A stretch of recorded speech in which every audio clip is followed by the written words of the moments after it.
So welcome everybody. We are doing a potty training webinar today. My name is Danielle. I am the Director of Behavior Support Services from Eastern Seals of Southeastern Pennsylvania. We have a couple moderators on with us today. We have Braylon. Wave your hand, Braylon. She's a BCBA out of our Bucks County location, and we have Brianna. She is a BCBA out of our Delaware County location. And we also have Christy. She is from the Delaware County ICC. So Christy, did you want to get us started a little bit? Yeah, that would be great. Thank you. Well, thank you so much to our presenter, Danielle, our moderators, Braylon and Brianna, for coming on today to present this topic that is always a big question amongst parents, is how to get started and what do I do when I get started with potty training. So it's always a topic that we like to host. So thank you to the three of you for agreeing to do this for our families in Delaware County. So I am Christy Fournier, and I'm the program coordinator for the Delaware County Office of Early Intervention. We provide services to children birth to age 3 with developmental delays. And I am the co-chair for the Delaware County Local Interagency Coordinating Council, which is the LICC, and that is who is hosting this training today. So for those of you who are not familiar with the LICC, I just wanted to share the mission statement real quick. It is a partnership among families, early intervention agencies, the Early Learning Resource Center, and many other community groups that provide services and resources to young children from birth to age 5 with or without developmental delays. So if any of you have any questions about the LICC and what we do, or about early intervention infant toddler program, I would be more than happy to answer those questions, and I can put my information into the chat box. So if you have any email or if you have any questions, you can feel free to give me send me an email. And if you have any questions following today, feel free to let me know, and I can get in touch with the girls and see what we can do to help you out. Okay, I hope you enjoy the presentation today. Great, thanks Christy. So we are gonna get started. Okay, so I had these up as you guys were coming in, but I just want to review them. This is a Zoom webinar, and participants don't have audio or video capabilities. However, we do have a Q&A, okay? So at any time, you can type questions in the Q&A, and we're going to have 3 different opportunities when Braylon will be able to feed me some questions, and I will be able to answer them live. Our moderators also are able to send you guys, answer questions directly in the Q&A or the chat, and send you links and resources. If you could just, if possible, don't include any identifying information about your child, and no judgment. There are no silly questions. I know we probably have people coming from with kids at all different stages of toilet training, different ages. We might have some providers or teachers and some parents, so no worries. There is no silly questions. Please ask them as they come up, okay?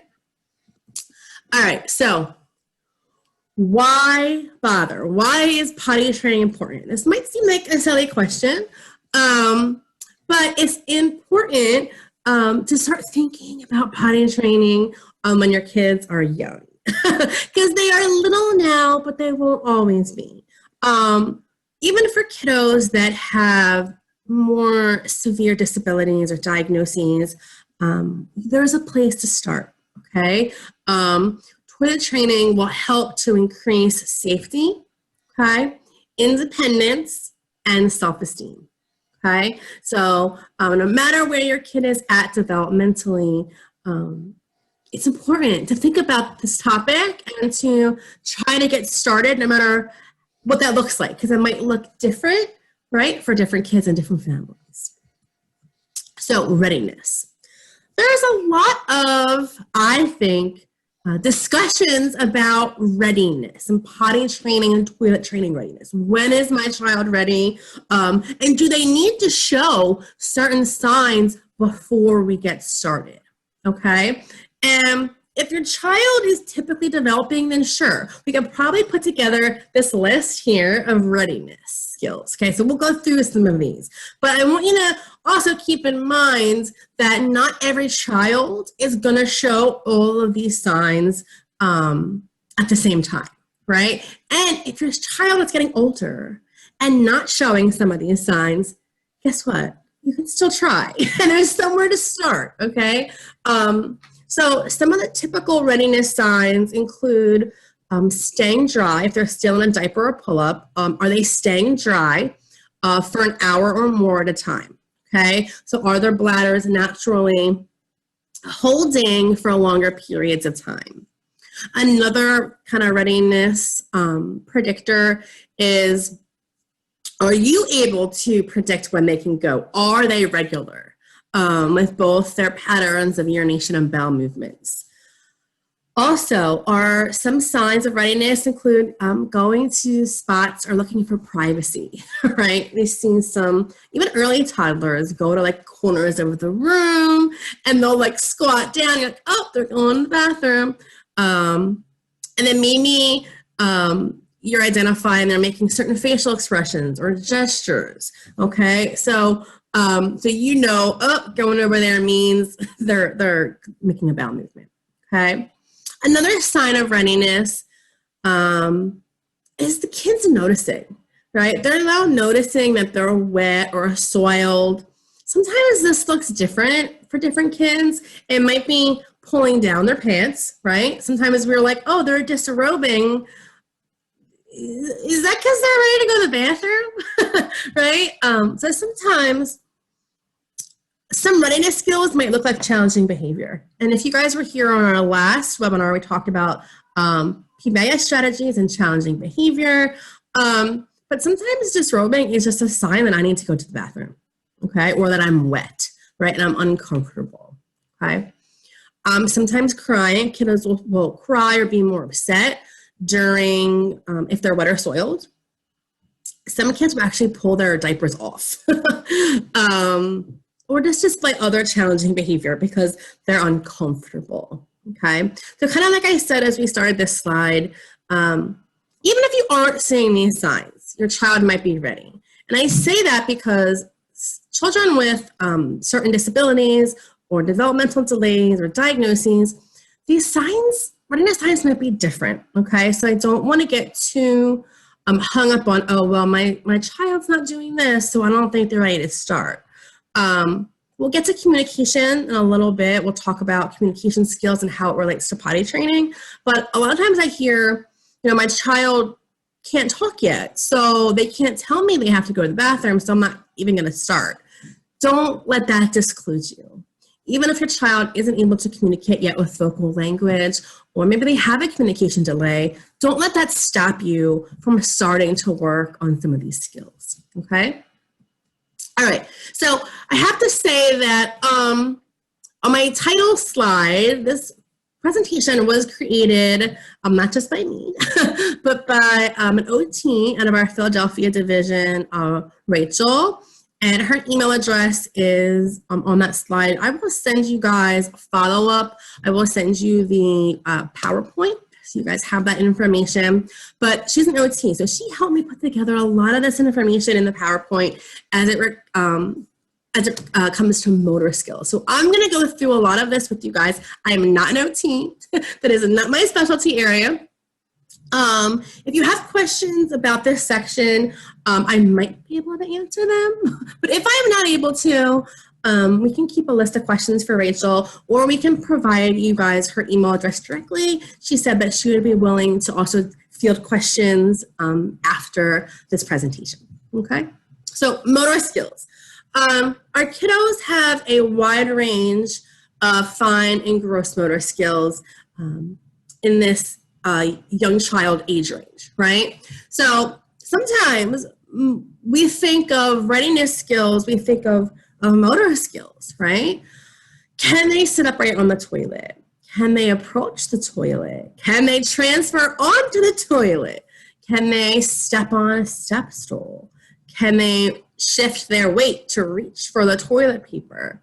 Can they balance when pulling their pants up and down, right? They're all like gross motor skills. Then there's some fine motor skills too. Grasping their pants and underwear, okay? Opening and closing fasteners, flushing, right? That's a fine motor skill, and even just using the toilet paper. So we're going to talk about all these different skills, right, that it takes to go to the bathroom, right, and to engage in that routine.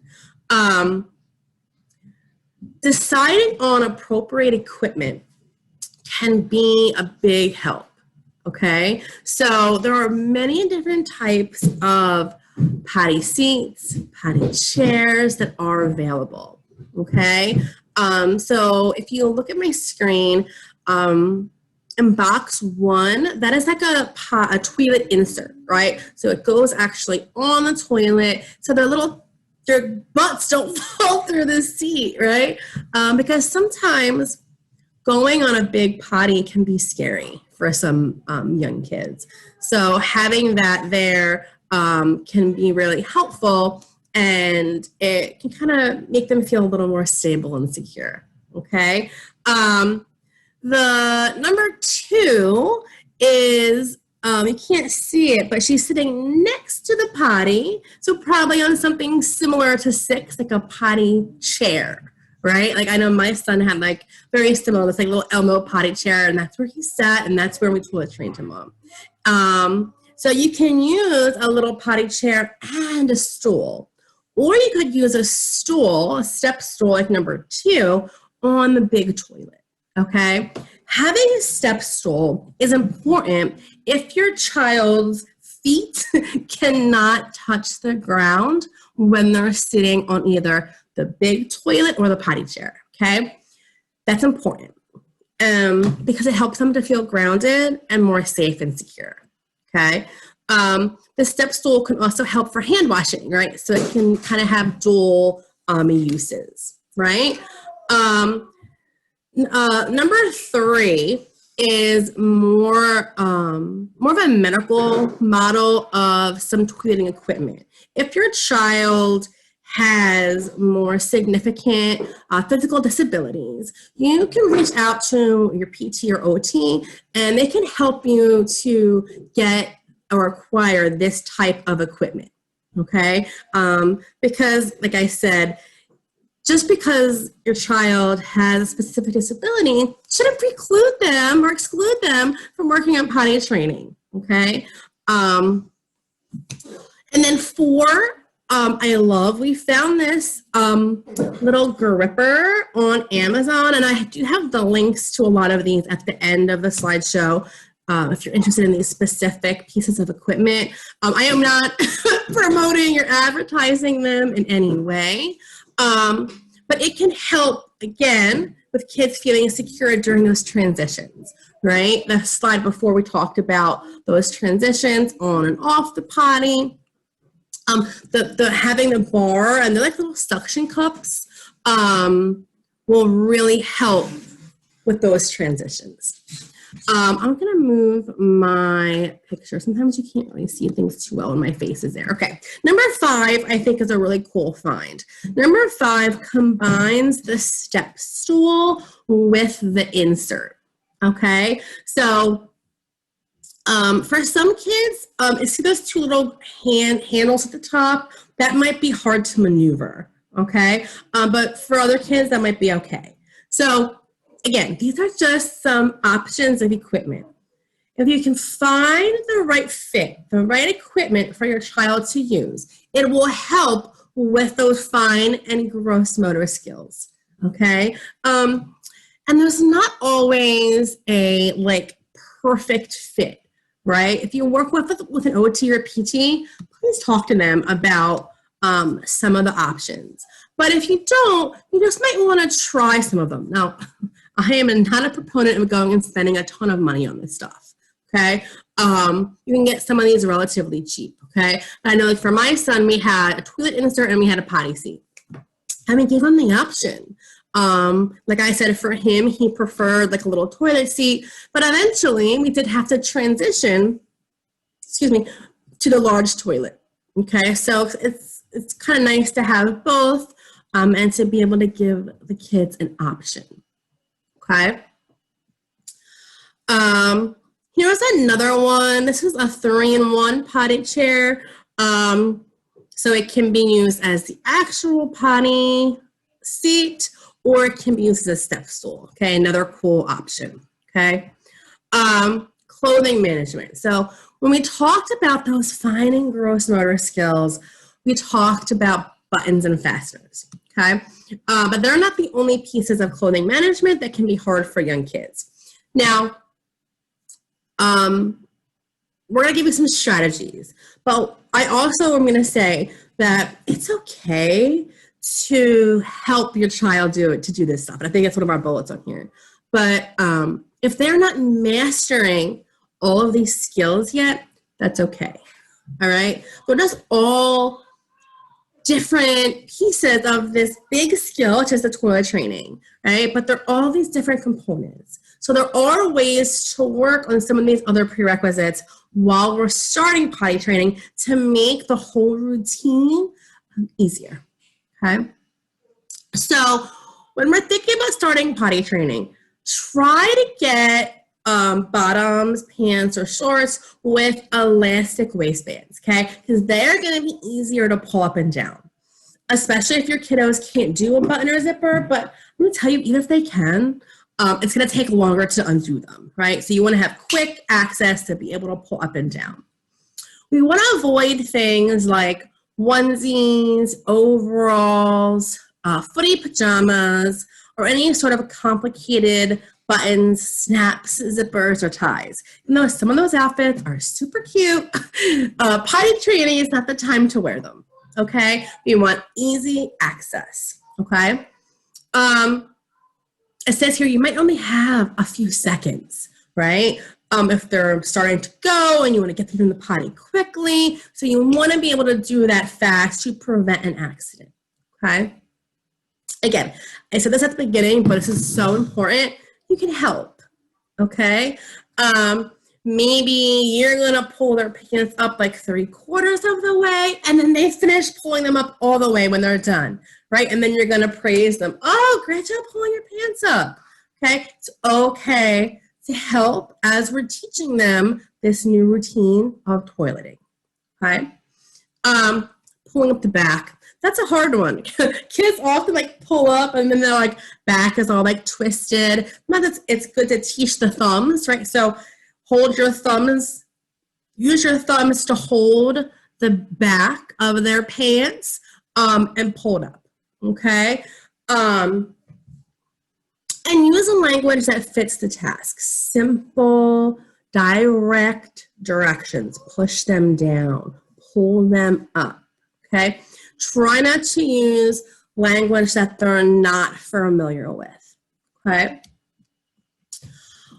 Working on skills that support toileting through play. So I absolutely love, again, Rachel, our OT, added this material, and it's amazing. So there are so many things we can work on that support these skills that isn't necessarily within toilet training, right? So motor planning and strengthening. Think about that. The kiddos walking to the bathroom, maybe climbing on a step stool, turning around, sitting down, and when they're done, standing up, climbing back down, pulling their pants up or down. It takes a lot of coordination and motor planning. So some fun ways to work on that are obstacle courses. So I know we're all at home. Well, a lot of us, some of us are back in program. But when you're at home, some ways you can do is just set up a little obstacle course in your home. Maybe where they're climbing over and under things, they're crashing into the pillows, or going through tunnels, right? Our OTs and PTs do this a lot in program. It's fun, and it's a way to work on motor planning, strengthening, and coordination. Another super fun way to work on balance is using that painter's tape on the floor just to make a little balance beam. It can be straight, it can be curvy. Picture when it had some cars on there too, right? So another nice way to work on balance that will support toilet training, okay? And then squatting, trunk rotation, and core strengthening. Okay, this is, I mean, it sounds so fancy, but like this little girl is just playing with sidewalk chalk, right? That's what she's doing. She is bending, she's squatting. Her trunk rotation means she's turning her midsection, she's maybe crossing midline, and she's strengthening her core in the process by going up and down.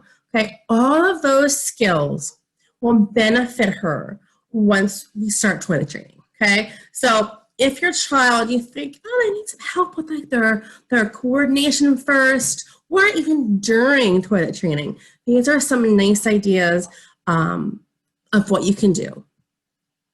For fine motor, again, super fun activities, bilateral coordination, again, fancy OT term for using both your hands at the same time, right? So stringing pasta, okay? Super easy task. Just get some pasta that has holes in it, get some stringing it, using both hands at the same time, okay?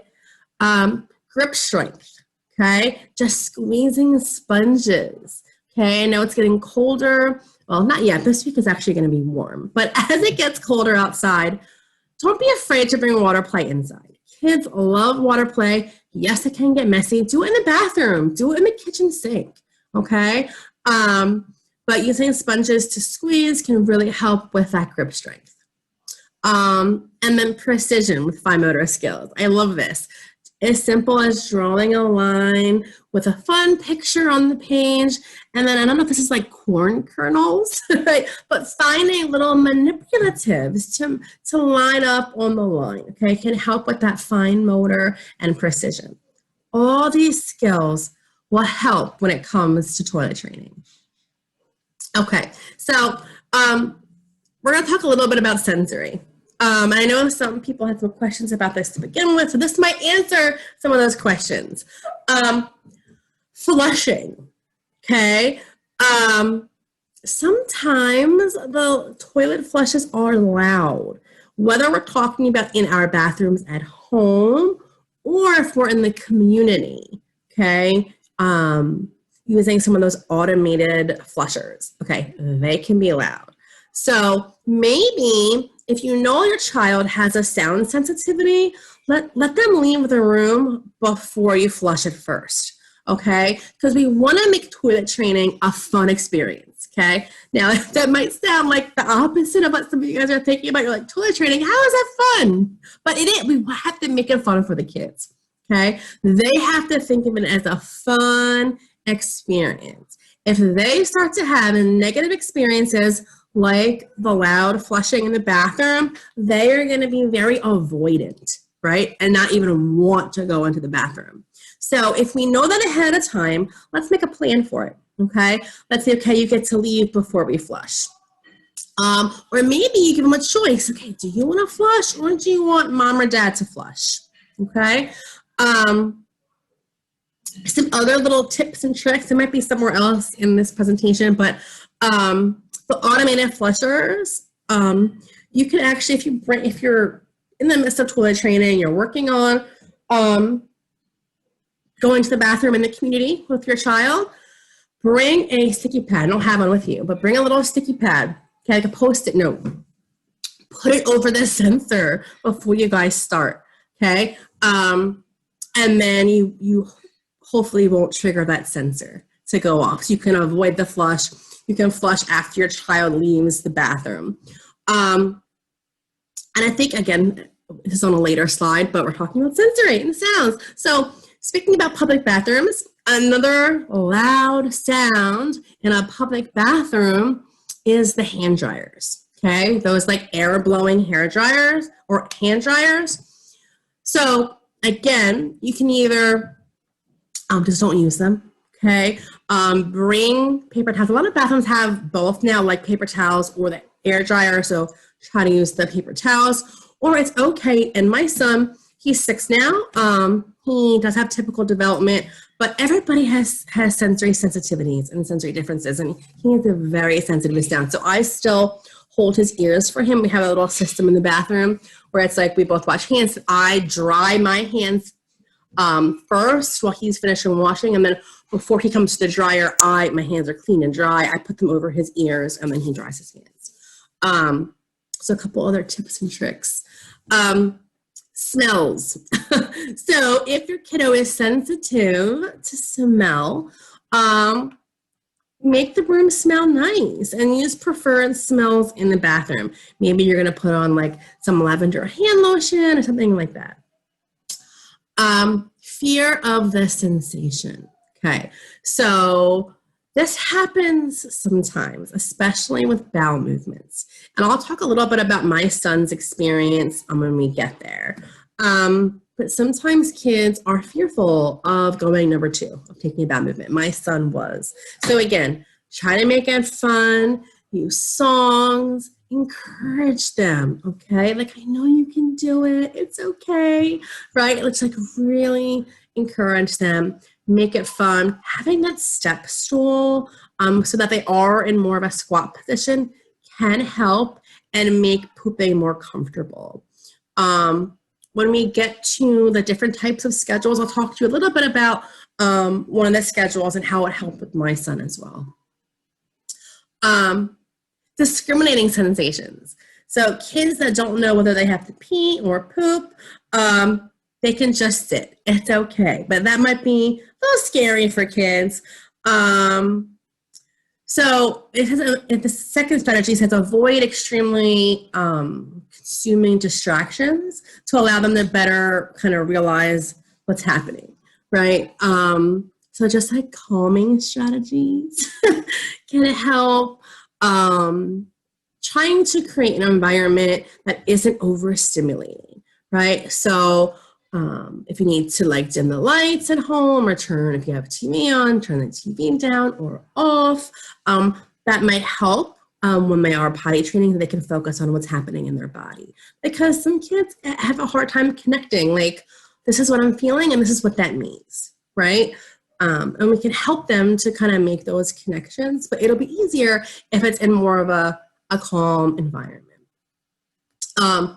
Movement seeking. If you have kiddos that are movement seeking, again, make sure their feet are supported. We said that a lot of times, and use that potty or toileting equipment we showed you for comfort. Having different toys and things available while they're on the toilet can be helpful. This is like a glitter jar, so things they can shake.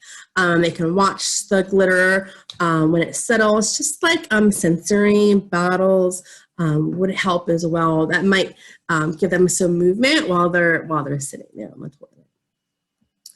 All right, so we're gonna do our first Q&A break. Like I said, I will answer what I can. If there are like really specific sensory or motor questions, or we can always send those to Rachel for follow-up. So Braylon, do we have any questions from the Q&A? Yeah, we have some really good questions. Okay, so the first one says that my 4.5-year-old autistic daughter is potty trained 100% at home. She goes on her own and she doesn't need reminders. However, she's very fearful of using the bathroom in public and can't seem to get her past this hurdle. What are some tips? We talked about a few of them, but I would start by identifying, like, what is she fearful of? Is it the sound, right? Is it the light? Even the lights in the toilet bathrooms are like horrible sometimes, right? So would wearing sunglasses helps? I know it might sound silly, but if it is something sensory-wise, how can we help?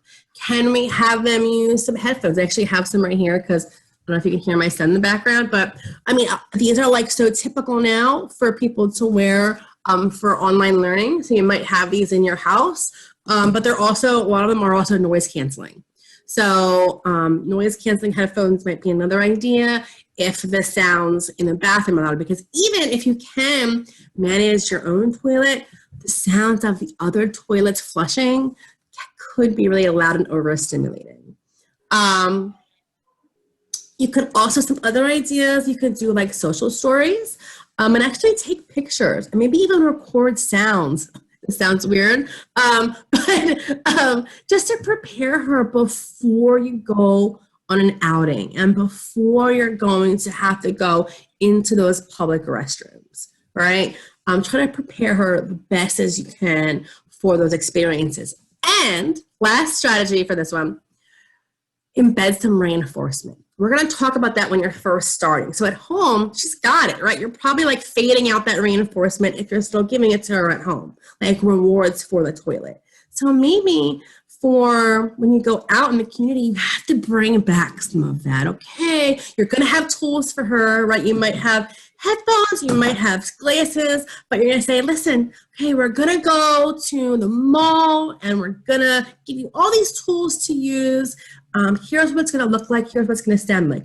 If you go potty at the mall, you'll get, I don't know, whatever she likes, an ice cream cone. I would go for that, an ice cream cone. But try to find some reinforcement to add on to that. So hopefully there's some strategies you can pull from that will help. Any other questions, Braylon? Yeah. Okay, so I have,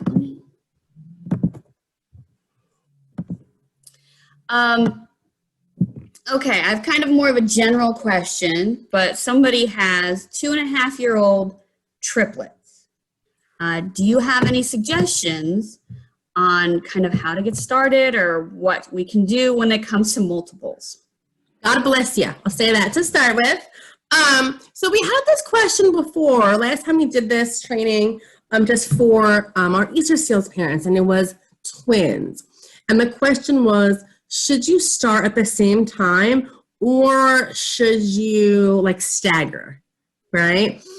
And my thought was, if you do it at the same time, it's going to be a shorter duration that you're working on everything, right? If you stagger who you're focusing on for toilet training, it's going to be a longer process in general. So I would attempt to start all three, okay? But if it gets too much, then pull back. If one's making more progress than the other, you're going to work on it with the one, use them as a model for the other two, and then kind of stagger. But I would suggest starting them first together, see how it goes. If it gets too much, pull back and work with the kids making the most progress. Because hopefully if you have one out of the three at least that's making really good progress, they can be a model for the other two. So that would be my suggestions. One more question. Okay. Okay, so I have somebody who has a daughter. She's 2.5, and she does not want to try, and she will refuse to try to sit on the potty. She will tell her parents if she is peeing and pooping. She has potty books, she has stickers, she has princess crowns, she has a potty watch, and a potty doll. She was so excited to wear underwear and the watch, but she peed herself the first 30 minutes into it, and she gave up. And now every time it's mentioned, she outright says no, and she gets very upset. Should this family push it, or should they wait a little bit? What would you suggest? So I'm glad you got all that stuff, right? You seem like you have the tools, right? But we have to make sure that we're using those reinforcers, the things she likes, for steps of going to the bathroom, right? So we have to kind of go back a little bit because she wore her underwear. That was great. So let's just reward her for the routine. Okay. So is she going to the bathroom? Where are we at now? Are we back in pull-ups or are we wearing underwear? Okay. So depending on where you're at right now, whether you're still in underwear or you're back in pull-ups. Okay. Let's start from there. Okay. We're going to talk about that in a little bit too, but maybe you're going to give her a reward, like maybe her potty doll or something fun, just for letting you change her pull-up in the bathroom. Okay, like, okay, we're just gonna change you in the bathroom, and she's gonna get rewarded for that, okay? Or maybe, like, you have to think about where they're at, okay? If she's refusing to go in, reward her for that. If she's cool with going in and changing, maybe you're going to reward her just for sitting. Okay, maybe just if her tush hits the seat, good job, here's your potty doll, right? Or whatever else she finds reinforcing. But we want to make sure when we're using those rewards, we're rewarding a step of appropriate behavior, an approximation of actually voiding on the toilet. So I love that you were proactive, and it's fun, right? It is fun to go out and get like new underwear and like the potty watch. I love the idea of them having their own little timer on there, right? Setting a timer for when they can go. They're all really good tools. But let's not give it all up front and then it's like I do with my son too. It's like he's gotten his reward for something and then you try to give another demand. He's like, well, I already have this cool thing. Why do I have to go to the potty now, right? So let's make sure we're providing the rewards and the reinforcement contingent on some step of the process, even if it's just, I'm getting changed in the bathroom. Okay? All right, so we're going to stop there. We're going to have 2 other opportunities for questions, okay? But these are really good questions, you guys. And if I didn't answer your question completely or you have more questions after my responses, feel free to email follow-up and I would be happy to talk more about it. Okay, so I started talking about this a little bit, but routine. So routine is super important when you're starting to think about toilet training, okay? So if you're just starting, like where do I start? Think about your routines. So for us, the evening routine was much easier to incorporate something into than the morning routine. Our morning routine was kind of hectic, okay? This is before you're starting like a formal toilet training procedure, okay? You can just start with routines. So think about it. Think about your morning routine or your evening routine. And can you embed a trip to the potty in either one of those routines, okay? So what does that look like?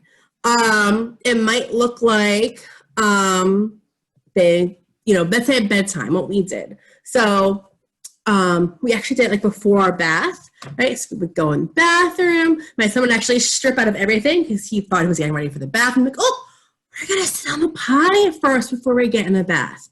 And then I would use the potty that was in the bathroom, like the toilet with the insert, and I would put him on and we would sit and we would just sit for like 5 seconds to start. He didn't do anything at first, right? But then I was like, oh, good job. I'd have him flush, we'd wash hands, and then we'd get in the bath. Okay, so that's what I mean by embedding it into part of a routine, okay?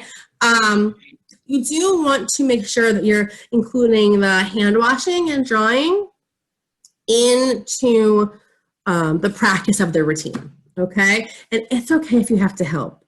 Like, I don't think my son was independently washing his hands at this point, so I was assisting him with that part of the routine as well, okay? A visual schedule is a nice way to teach steps in a routine. So I have an example down here for you. This would be if you want to embed going potty as part of your wake-up routine. I have to say that once I started with bedtime, I actually found that when I was like mentally ready to do it in the morning, it was actually easier because most kids have to go to the bathroom in the morning. My son, thank goodness, was, he never really had accidents at night. We'll talk about that a little bit at closer to the end of the presentation. Because I did have, one of my nephews had a hard time with that and some of the kiddos that I've worked with, so I have some strategies for that as well. But because my son was already holding it, he really had to go in the morning, right? So if we can capitalize on when we know they really have to go, it'll be so much easier. So once we were able to get like that morning routine of I wake up, I sit right on the potty, he would go almost every time. Okay, and then I was able to provide him a reward or his potty, treat or reinforcement. But the visual schedules can be a really, really big help. And just build on your current routine. Like I just said, if your current routine, if you are still doing like lay down diaper changes, right? If that's where you're at, start there. Start with stand-up diaper changes, okay? And then you reward that, right? Oh, we're gonna change you standing up today. And then you're gonna give some sort of reward or reinforcement after the stand-up diaper change. Then, if you're already doing that, you're gonna move that stand-up diaper change into the bathroom, okay? And then you're gonna reward that. Once they're doing that, right, then maybe you can have them try to sit on the potty, right? So you inch closer, right? We call that like successive approximations to the actual skill of voiding, right? So routine is the first place to start, okay? Visuals. Here are some other visuals that we could, something similar you could use. It's just the different steps. Go to the bathroom, use paper, flush, wash hands, dry hands. If you do want to use a visual supports, which can be really helpful, have them up at child's eye level and have them available when you're starting the potty training. Language. This is important. We do want to try to use appropriate terminology for private parts like penis and vagina. It can be confusing if we use different terms, and it's just important for when kids get older. We want to make sure that they know what the appropriate terminology is for their private parts. And it will be funny at the beginning. I remember when I was teaching my son, when we started talking about potty training, again, we talk about private parts, and I was telling him, you know, boys have penises, girls have vaginas. So then he literally went through everybody he knew. Oh, does so-and-so have a penis? Does so-and-so have a vagina? And it was just like, oh my gosh, right? But it's okay. You're probably going to try not to laugh the whole time, or it might be like a little bit awkward, but it's okay for them to ask those questions. Okay, it's kind of part of this process. Again, throwing in our positive behavior support into this, we want to always make sure we're phrasing our directions positively.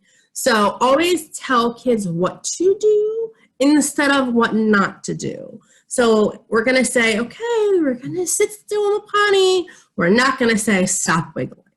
Okay, we're going to say, you know, keep your hands down or hold your book, not don't touch that, which is one thing some kids like to do, like stick their hands in the toilet, right? Which is not great. So having something they can hold is a nice alternative for kiddos that tend to do that. And we want to avoid negative statements, just like things that we would normally say with like babies. As kids get older, we want to try not to do that because it could actually discourage them from using the toilet or from having bowel movements. And don't say like ew or stinky. Try to avoid any of that. Okay, so what to expect? Every kid is different. Okay, this is gonna look different for each family, and that's okay. The start is slow because we do start with routines and getting those routines established, okay? Make it fun. I do have some resources. Like I said, I'll send this out to you guys probably later tonight or tomorrow. But there are potty songs and videos and books and fun things you can do while you're on the toilet, okay? It should be a fun experience for your child. Some kids might sit for a second and pop right back up in the beginning. That's okay. Remember, we're going to start where they're at, okay? Reinforce where they're at and reinforce those approximations of the end goal. We're also going to focus on urination first, okay? Bowel movements come later. So when we're just starting it, talking about initial toilet training, we want to focus on urination, okay? Get ready for accidents, okay? If you're starting to potty train, you're ready to go in underwear, okay? Accidents are gonna happen. So prepare your house, okay? You know, I had carpet in my last house. So when my son was potty training, we put a lot of like, it had like these, those were like tarps. It was like plastic we put down. We kept him in certain rooms that were not carpeted because we knew if he had an accident, it was a possibility that it would get on the carpet. Okay, so prepare yourself for that. And this is an investment of time and energy. Think how that fits in your life right now. This could be a really good time to do it, or it might be not a great time to do it. Okay, you have to be able to focus on this, right? There are certain strategies and interventions that as a behavior analyst, when we use or when we engage in, we're like, this is the focus of what we're doing right now. So if you're going to focus on toilet training, right, that needs to be the priority. You need to be able to say, okay, I have the energy to put in this right now. If you don't, it's okay. You'll get there. And start with some of the routine-based stuff. But just kind of examine that and see where your family's at before you engage in this big undertaking, okay? Another thing to think of before you get started is tracking or data collection. It is helpful before you get started to know what your child's typical schedule of voiding looks like. That way they can anticipate, or you can anticipate when they have to go. I will send you some data sheets, again, as a follow-up to this training. There are apps. I haven't used this app, but we put this together, I guess like in April, right after the pandemic hit. There's an app called the Perfect Potty app that was free. You can track that way. So I'm sure there's other ones. Again, I'm not a proponent of spending a lot of money on things, but if you can start tracking when your child is voiding, like their typical schedule of wetting and having bowel movements, that will help you to plan when you get into the timed schedules. All right, motivation and reinforcement. This stuff is so important, okay? Do you know what your child likes, okay? We talk about reinforcement a lot in my field, but really, I mean, reinforcement is one of the most important principles of behavior analysis, okay? It shapes all of our behaviors, whether we want it to or not, right? When it's something that we like, okay, happens after we engage in a behavior, we are more likely to engage in that behavior again, okay? So we have to find some things that our kids like that we can give them for after they are displaying the appropriate toileting skills, okay? So I will send you some preference assessments, again, as a follow-up, and it's just ideas, right? It's just a way to think like, oh, yeah, my kid does like that, right? It doesn't always have to be like a piece of candy or a toy. It might be, right? You might be able to go to the dollar store and get like a treasure chest, I think it's on here, of like all different like dollar toys for when they go, because it's novel. It might work. They might just have specific toys that they like, or activities, or songs, right? I have to give a little disclaimer too about using the iPad or tablet or phones as reinforcement. A lot of times we use those for like just keeping the kid busy while they're sitting. It's fine. But as their reinforcement, as their reward, okay, for going, we don't want to be using the iPads or the phones because if you look down a little bit down here, in order for it to be effective, it has to be just for potty training, okay? So unless you're willing to restrict those things, I wouldn't use that as the reinforcement, okay? Like for my son, like I said, he's 6 now, so he was 2 or 3 when we started, and at that point, he hadn't really had access to a tablet.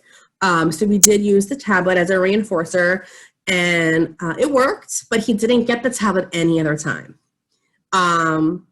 And then we did have a little bit of a hard time fading out the reinforcement, right? Because while we're talking about this, we want to make sure that when we start, we have these effective reinforcers for our kids, that they have rewards, and it helps them to, again, it helps to create these contingencies where they want to go to the potty, right? Oh, last time I went, I got, this, I'm going to go again, right? But if they start being successful, right, we fade the reinforcement out of the equation, right? Because we don't want a kid needing reinforcement, forever just for going on to the potty, right? So what else makes it reinforcing? Or makes it effective reinforcement? They have to like the items. It has to be realistic to use every time. You don't want to have like a Reese's cup. I mean, I guess you could, but that's a lot of Reese's cups. So they're going to go multiple times throughout the day, right? If you are going to use an edible, we've used like little small, those mini chocolate chips or even mini M&Ms, finding small, if you're going to use edibles or chocolate, small pieces. Again, it's best to use it just for pottying. I talked about the treasure chest, but that potty party is the best. You want to make it a big deal. Even if they just sit, if your child has never sat and they sit on the potty, you're going to give them that reinforcement. Yay, I love how you're sitting. Great job. Maybe you're going to sing their song. You're going to give them lots of verbal praise, and you're going to make a party. Okay? And then especially when they go potty, when they avoid, right? It's a big deal. We have to make it a big deal. Now, I have to say, though, if your child doesn't like the hoopla, some kids don't like the party, then don't do the parties, right? Some kids are kind of aversive to all the clapping and the excitement, so then don't do it, okay? But get creative. I'll send you the preference assessments, after this, so you can get some other ideas. Even sensory-based activities can be great reinforcers. All right, we're gonna have our second Q&A break. So I'm gonna pull up Braylon and Brianna. Are there some other questions from the Q&A? Yes. Okay. This first one I'm very interested in because I saw it in the classroom for the first time today. So this person has a 2-year-old son and they're gearing up for potty training. They've seen on the internet that for boys, you can face them backwards, holding the toilet bowl and have them sit. What is your thoughts/opinions on this? Well, I'm interested in where that came from. And that might be a question we can pose to Rachel. So maybe Braylon have that on a list that we can send to Rachel for an OT response. My behavioral response would be, we're going to have to shape that behavior eventually to go back forward, right? So if the kid will sit forward, then why don't we start there? I know with my son, he sat, right? For little boys, you can start them sitting before you teach how to stand. But I'm not really sure about the backwards, the why behind it. Maybe because it's better for their aim. If they can lean down and then the pee doesn't go out of the toilet, maybe. But we will definitely follow up with that question, Brandon. So maybe get contact information for that person, and we will follow up. So that is an interesting question. And if it works, if the child is more likely to go that way, hey, I am okay with it. But then just remember that we're going to have to shape that to sitting the right way eventually. All right, next question. All right. What wording would you recommend using to explain the sensation of needing to go potty? This is a 3-year-old. They're fully potty trained for about 3 months, but they have yet to verbally tell us that he needs to go. He only goes when the parents initiate it, and if they don't catch him in time, he's having an accident. How old is the kid? He's 3. Okay. So I would say for a while, a lot of kids are prompted, right? Like when they are when a parent tells them to go, that's when they go. So they're not like initiating that feeling. So what wording can we describe the feeling of having to go potty?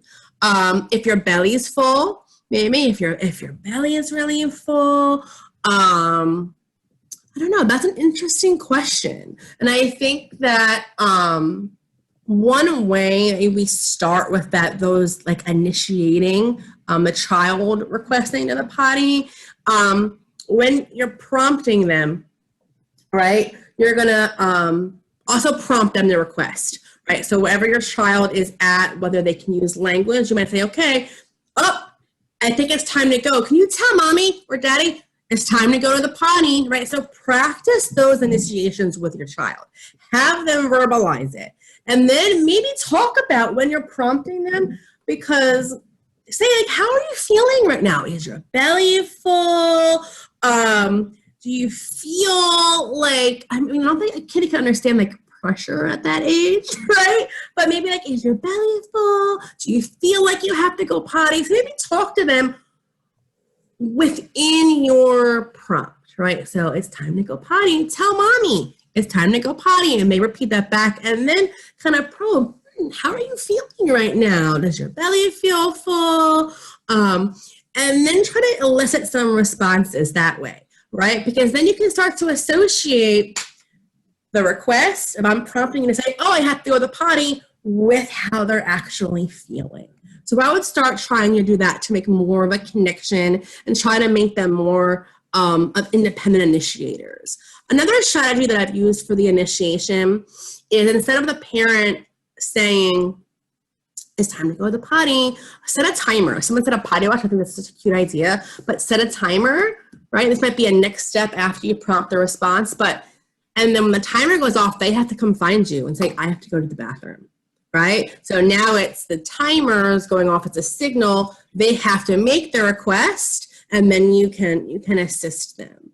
Or maybe they can just have the timer and then they go, right? So just some other strategies you guys can think about, trying to make that connection between prompting and those independent requests and how they're feeling. All right, one more question. Yeah.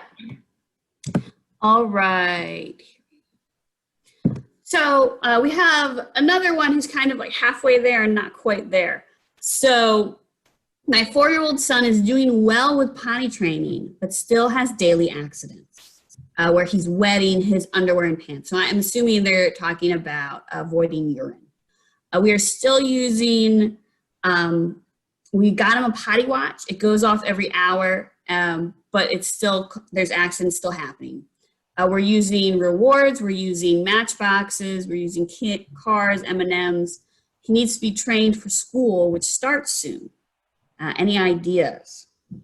This potty wash must be a thing, you guys. I don't know. This is the first I'm like hearing of it. An hour is a long time for a kid to hold it. So my first thought is let's decrease that a little bit.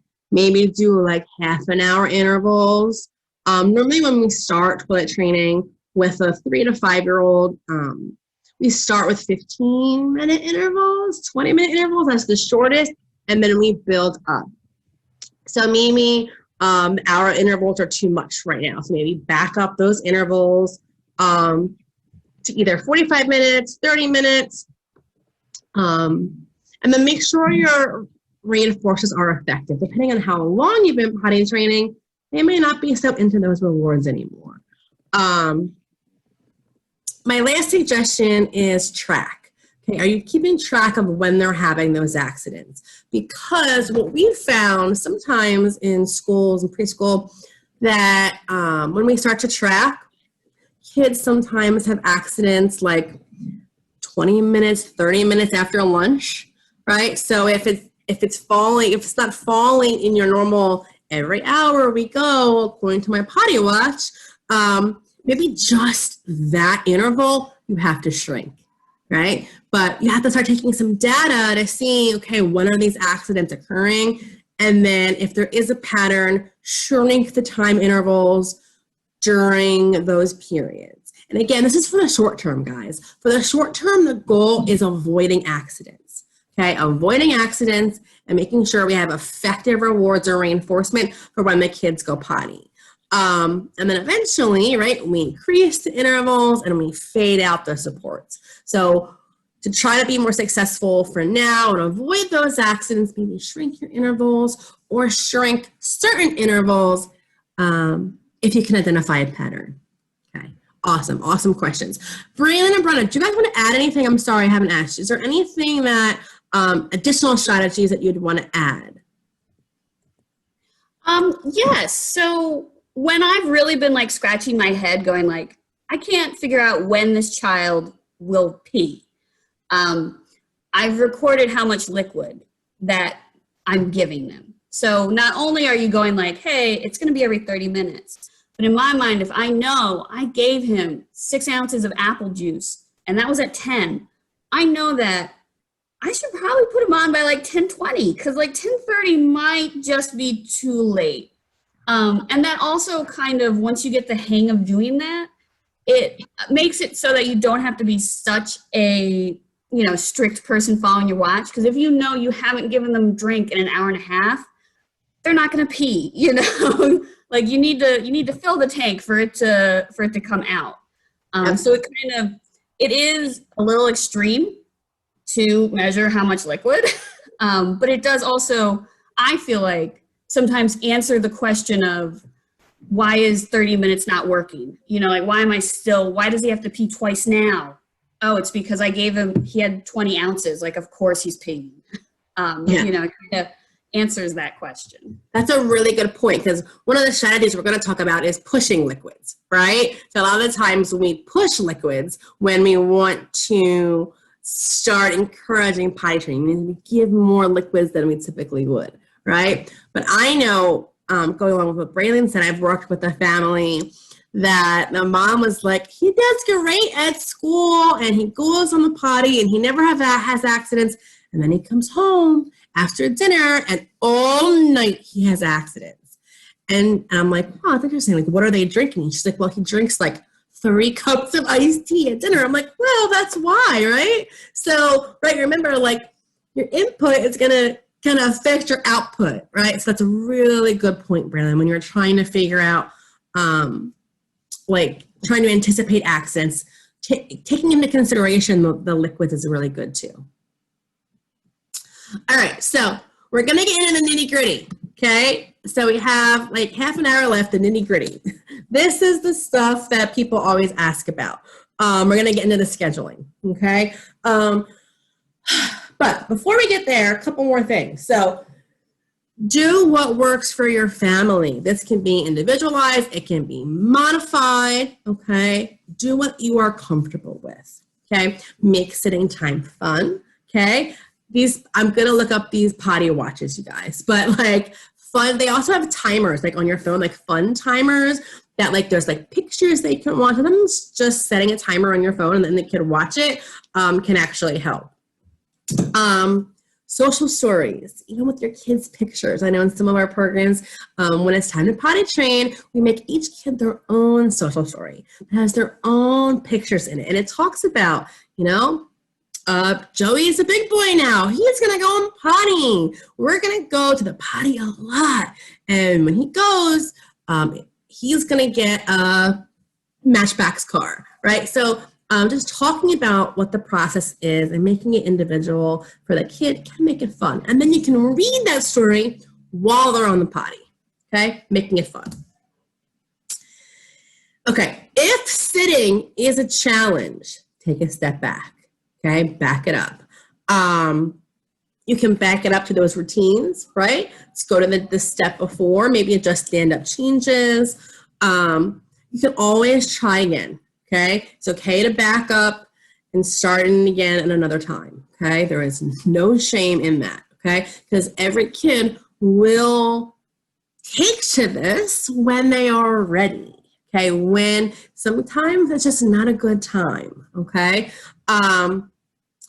we talked about drinks. Okay, give kids consistent access to beverages. This is when you are like, we are starting this. We are getting underwear. We are going to go on the potty. We're doing it. They need to have consistent access to beverages. Their bladders should stay full. So cute. I've been working with one family since the pandemic started in April. So let's see, April, May, June, July, August, September, 6 months. And we probably started with the potty training sometime this summer. Like really doing it, like underwear, doing it. And just this week, he was like, mom was like, we were doing teletherapy, and mom had him on the toilet with a book. He loved books, holding his sippy cup, and he was going. And I'm like, ooh, that's great, right? But the access to beverages is important, okay? And then underwear, okay? When you're ready to like do this, underwear, not pull-ups. Okay, when you're potty training, kids should feel uncomfortable having accidents in their underwear. If they're in a pull-up, it absorbs it still. They're not going to get the same sensations. Okay, so we want them to feel uncomfortable. The ultimate goal of this is accidents are bad. They are not good. They are not fun. They make me feel icky. And then going pee or poop on the potty is good. Right?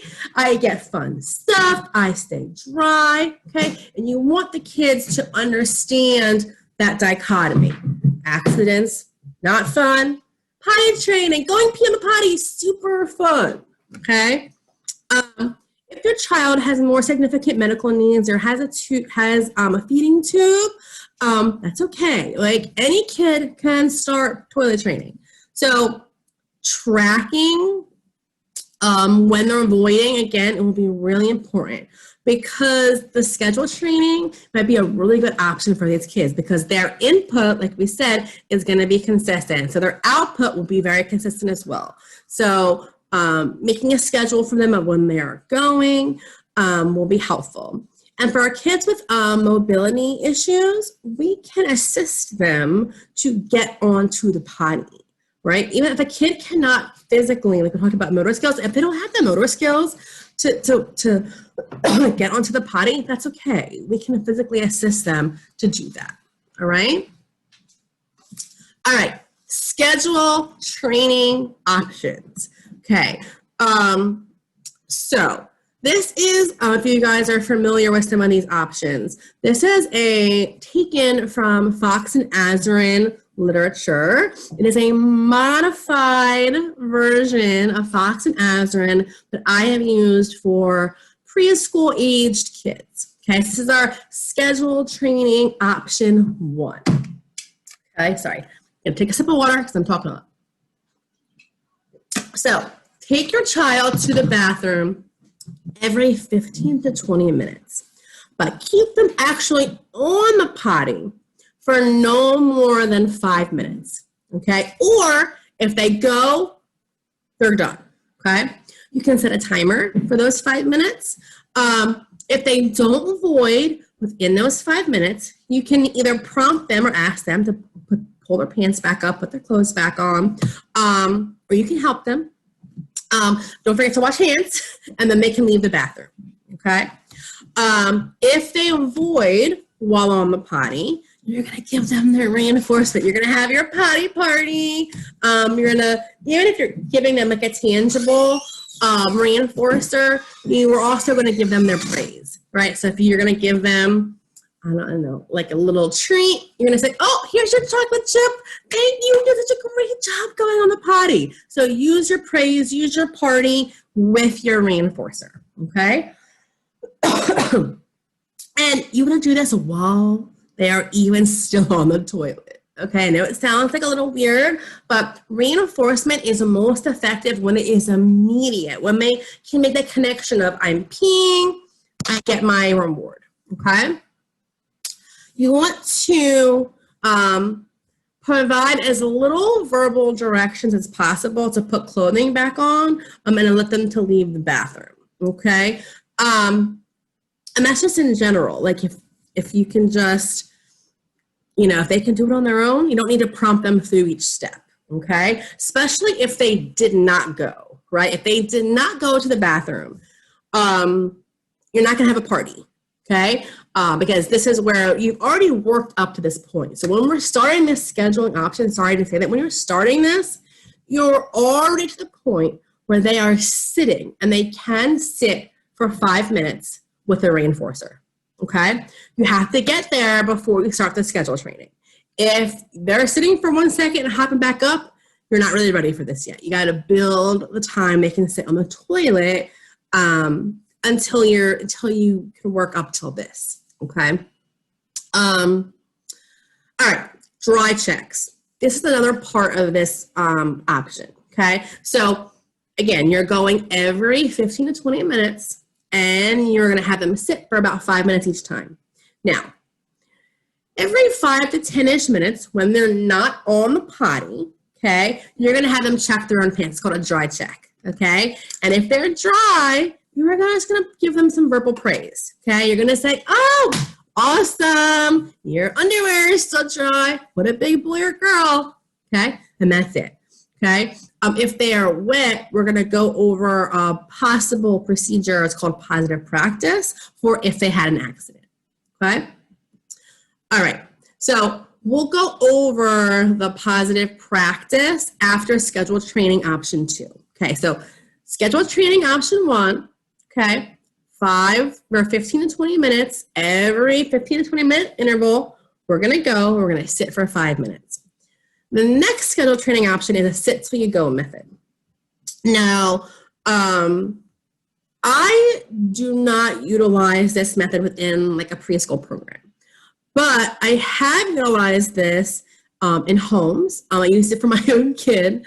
And I use it specifically for bowel movements. Okay, so I'm going to go through the training option, and then I'm going to talk to you about like the pros and cons. Okay, so this one, you're only going about every 30 minutes, but you're going to keep the kid on the toilet for 20 minutes. Okay, so they're sitting for a longer period of time. Okay, if they don't go for 20 minutes, they're going to get dressed again, leave the bathroom. Okay, you're going to set a timer for 30 minutes, and then they're going to come back.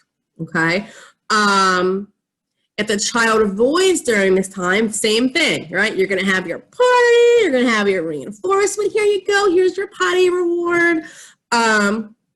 If they don't go, again, you're keeping it very neutral. They're going to wash their hands, and they're going to be done. You're still going to do your dry checks, okay? So if they're dry, oh, great job keeping, your underwear dry. You're a big boy, you're a big girl, okay? So this one is more of a sit till you go, right? They're sitting for a longer period of time, okay? I don't like utilizing this method in schools because they're sitting in the bathroom a lot, okay? So at home, with my son, he's sitting over there watching me. He's 6 now, but this is when he was much younger. He was 2 or 3 when we did this. He did not want to go poop on the potty. Like, he held it, he was scared, he did not want to go. So we used our traditional method, training option 1, to go pee on the potty, and it was fine, he did great, but he was still having accidents. So he's still having bowel movements in his pants. So what we did is, when I was tracking it, so I knew when he had to go, and I knew the one day was our breaking point. He had to go. I could literally, not to be graphic, but I could see it, right? He was about to poop. So I put him on, we had a little Elmo toilet seat. I put it in front of the TV, and I put a preferred movie on.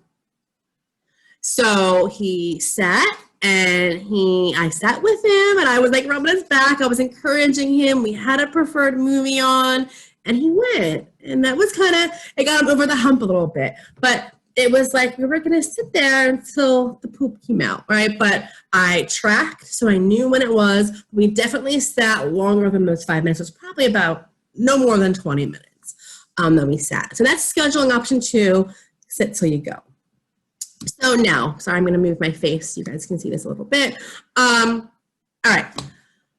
Positive practice. Again, what to do if you have an accident. Okay. Okay, so this is if it's during a dry check and you're like, oh, you're wet, or if you literally physically see that they had an accident. Okay. Make sure they realize that they're wet. So you might even take their hands and put it, oh, you feel wet. Say something like that.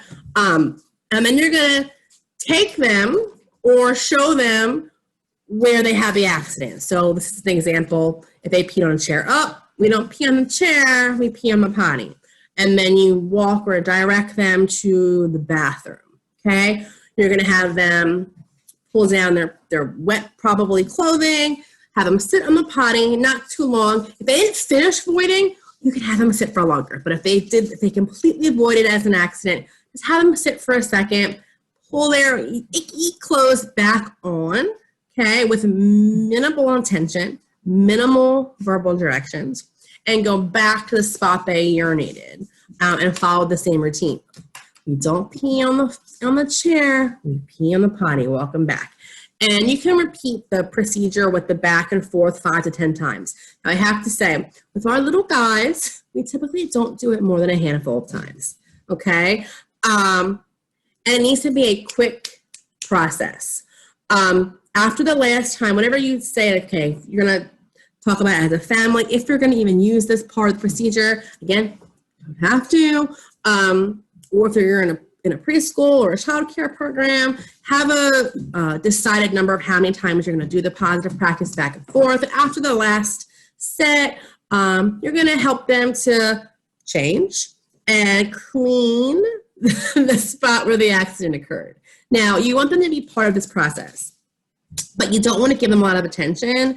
And if they are smiling or laughing, it's done. You are just going to stop where you're at and you're going to finish it, because this is supposed to be not fun. Some kids love this. So we're like, okay, if they like it, we are not doing positive practice, right? So yeah, if they're sitting or laughing, you're just not going to do this part. And you do not want to use this for any sort of bowel movements, accidents, okay? You can only require that they assist in cleaning. And if they have a fairly regular bowel movement schedule, maybe just have them sit a little longer, like we said, on the toilet for that time. So maybe you're not doing sit so you go for everything, but maybe for bowel movements, if you know, like, they kind of go every day around 2 o'clock, you know, then maybe like at 1:45, if that's what their normal interval is, you're going to have them sit for like 15 minutes instead of 5. Okay, so be flexible with those schedules, especially for the bowel movements. So this part, like I said, is so they don't like having accidents. Okay, some kids naturally don't like it, but other kids kind of could care less. So this is, it is considered a punishment procedure. And we typically don't do punishment procedures. This is one of the only ones that I have utilized professionally. And some parents might not want to do this, and that's okay. You don't have to do this part. Like I said, this is the part that helps with the accidents are not good. Going in the potty is good, okay? All right, so what comes next? Here's some other stuff we talked about, kind of going back to the stuff we talked about in the beginning. New bathrooms, new challenges. We talked a lot about strategies for going to the bathroom in public with those automated flushers, sinks, and dryers. Have your Post-its. Transportation, okay? That's kind of like the last piece of toilet training, okay? So I remember when my son was toilet training, we still put him in pull-ups for longer car rides, right? Especially depending on where he was at in his intervals. If he could hold it for about a half an hour, short car rides were fine. But if we were going somewhere over his threshold, he was getting back in a pull-up or a diaper, okay? So yeah, transportation is the last piece of that. Until you know you're confident that they're stretching it for, you know, that time period that they would be in the car. Bedtime. Okay. Holding it all night, again, or waking up to go is a very different skill, and it's a more difficult skill. You can do diapers or pull-ups overnight if you need to, and some kids do that for more extended periods of time. Some things that have worked for us, and I've worked with other kids that I've worked with.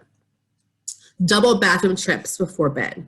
So like I said, we would get in the routine of go to the bathroom, take your bath, pajamas on, we would read books, and then he'd go back to the bathroom again. So we doubled up our bathroom trips before bedtime.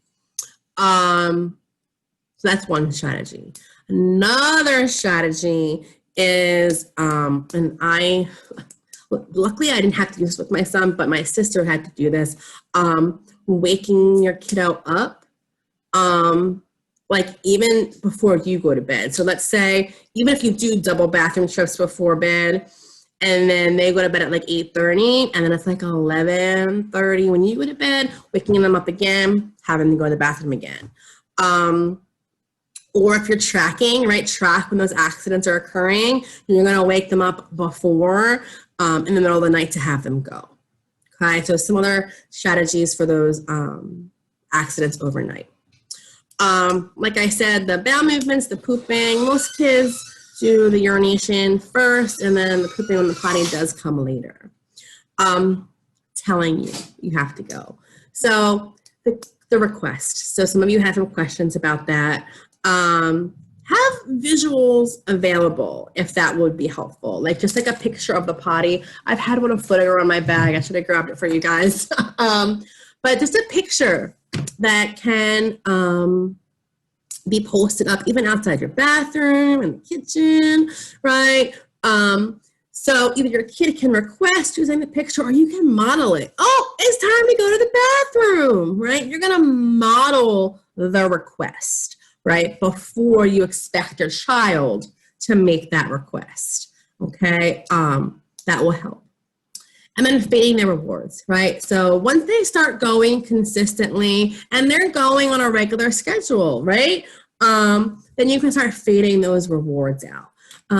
You do want to have, if you're in the midst of going from urination to bowel movement training, have a biggie for the bowel movement training, right? That's what we did with my son. We faded out the tablet. He got to hold it and watch it while he was sitting when we were in bowel movement training, but when he actually went, we told him we would get him like a toy, right? A big reward he could cash in.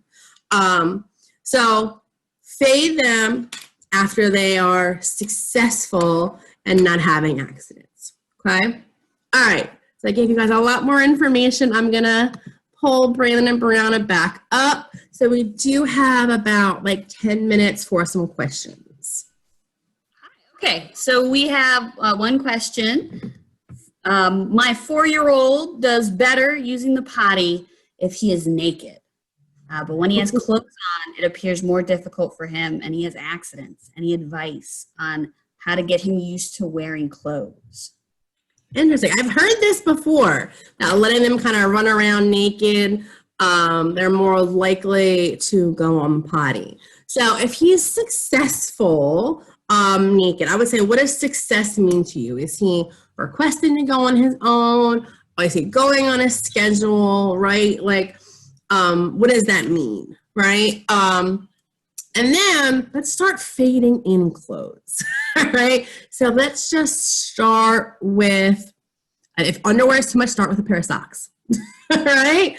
All right, today we're gonna put your socks on and you're gonna get rewarded for going on the potty while wearing your socks, right? So you're gonna start fading in pieces of clothes and he's only gonna access his reinforcement for going potty while wearing socks, right? And then you're gonna add, right? Oh, now today we're gonna do underwear. So if you want your reward, you're gonna wear underwear and socks while you're on the potty and you'll get your reward. So if you've faded out your reinforcement already, which you probably have, bring back your reinforcement, but it's only if, right, they're wearing certain items of clothing, right? So let's try to start adding those in as the expectation for reinforcement. Okay, next question. So what would you do? What advice would you give for a parent who has been doing this for a long time, and they're starting to get frustrated, and the child's starting to get frustrated, and it's starting to just really not be fun anymore. What would your advice be? Take a break. Take a break from it. And I know it sounds like, oh, but we were working so hard. Like, just if it's at the point where it's aversive to both, because listen, experiences can become aversive to the families too, right? You can be like, this is not fun for me, right? I'm having a hard time. This is not fun. And kids can kind of feed off of that. So I would just say take a step back, right? Wherever you're at, take a step back. And then over time, maybe over the next week or two, just assess, like, okay, what did we do? What was working? What wasn't working? What do we want to do differently? How can we do this differently? And maybe taking a little break and kind of talking this through with someone can help you to have put a new plan in place. Think about your reinforcement, right? If it's not fun for him, you probably don't have any effective reinforcers. So kind of go back and think about, like, how can we make this fun again? How can we have some effective reinforcers in this schedule? Okay. All right, another question. Unless you guys want to add anything, Braylon Brown, do you want to add anything to those responses? Because I think we hear that a lot. Like we're trying, and it's getting really hard, and we don't know what the next step is. I have one more question. That she says, my 4-year-old daughter has a fear of releasing her bowel movements into the potty. Right now, we're encouraging her to release into a diaper, which is okay to hopefully graduate to the potty. She urinates with no problems on the potty. Now we're noticing she holds bowels till it's time to come get her nighttime nappy. And we try to encourage saying, if you need to go poo, let me know and I can give you the diaper. It's almost like she doesn't want to talk about BM, even though we try to encourage with rewards and tablet time. Help, please. I did take a stab at answering this. So Danielle, what would you add? So I said that number one, you should check with your doctor because there might be something medical. That would be why that she's having so much issues with it. And if it's painful to go, she's just not going to want to. But then if it's not a medical issue, my suggestion was, number one, you got to make talking about it not taboo somehow. So, social stories, reinforcement for talking about it. Number two, find the best thing in the world that is reinforcing and keep it for during pottying. And then number three, her environment, she needs to be able to relax when she goes, number two. And you need to kind of make sure that she is comfortable doing that. Because if not, if she's always clenching, she's never going to void. They're really good strategies, Braylon. What I would add is, and we've seen this before, as soon as you put that diaper on at bedtime or at nap time, they go. Yep. Like that's their comfort. And that's definitely pretty common. So if you want to that checklist, like Braylon said, talk to your doctor. Couple things. This sounds weird. When she poops in her diaper, put it in the toilet and have her watch you. Be like, oh, poop goes in the potty. And you can literally, like, it's gross, but I've done it with my son. Dump the poop from the diaper into the potty. So she sees the poop going in the potty.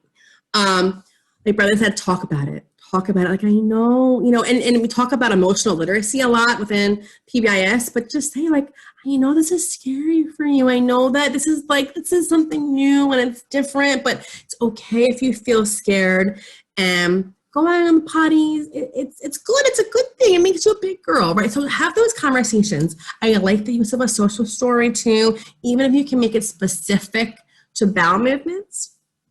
And create that calm environment. Like Braylon said this too, create a calm environment, but maybe try a sit till you go. If you know, and this might affect your bedtime, so maybe try it over the weekend.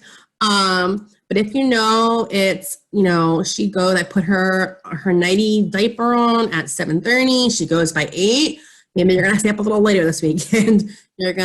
She hasn't pooped, you're gonna put her on the potty, maybe if you have a little potty seat, put her on the potty seat, 7:30, give her access to whatever you want, whether it's a movie, tablet, Make it a calm environment, make it a safe environment, but let her sit there for a while and nature will run its course. So maybe try those strategies, but I have to say that is fairly common for kids to wait until the diaper goes on and then they feel comfortable releasing. So how can we make them feel comfortable going on the potty?